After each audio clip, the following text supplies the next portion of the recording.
pon thigala hello chu October troxy chuning 2024 aningkan ilitum Kachinghon Ajit Kumar De ilitum deputy chairman lo la pen MSC dak Howraghat pen alangli dak pirthe pen chi obup lo anke la 1951 rules constituting district council la so rule ateng 16 rule 16 ateng pen lote governor si la ke vacant lo pu punang po asid vacant lo pu notice pinang po la pen ke la puan atarikang bong election by election doji pu punang ji ange non ciklo John Troxy ta so selo governor no anda notice pipelang la pen election kape doji alam ta thangda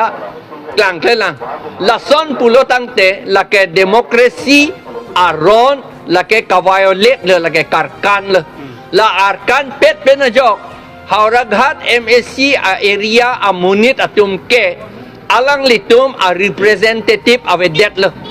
alam the bangga representative avedet lo te alang litum aphan kaningje dunji abang munit avedet le la hello council lo ning hok tame kaningje dunji ke claim ya bang avedet le la si nilitum pulo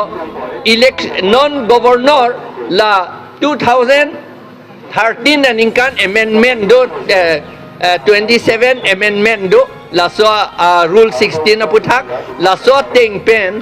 notification pi serak nangi la Howraghat MSC a constituency ke ing thai dang lo la ke kachipai pu bang avedet lo pura alangli governor si notice pinangi la pen election pe du thu serak nai la justament ne litung kipu la pen isia bang ke Dipu municipal board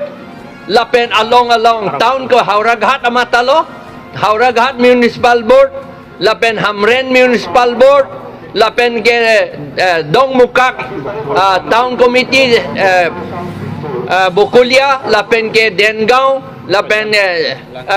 Langhin la pen ke Bukajan la pen ke Fuloni do ulang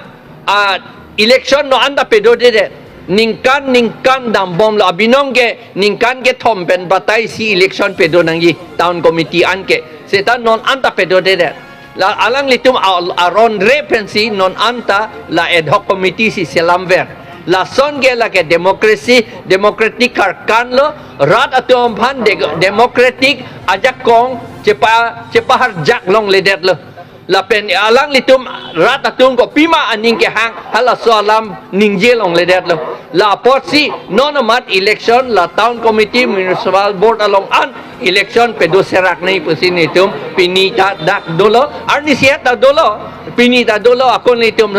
ako son a meeting do tu bom jila demonstration do tu bom jila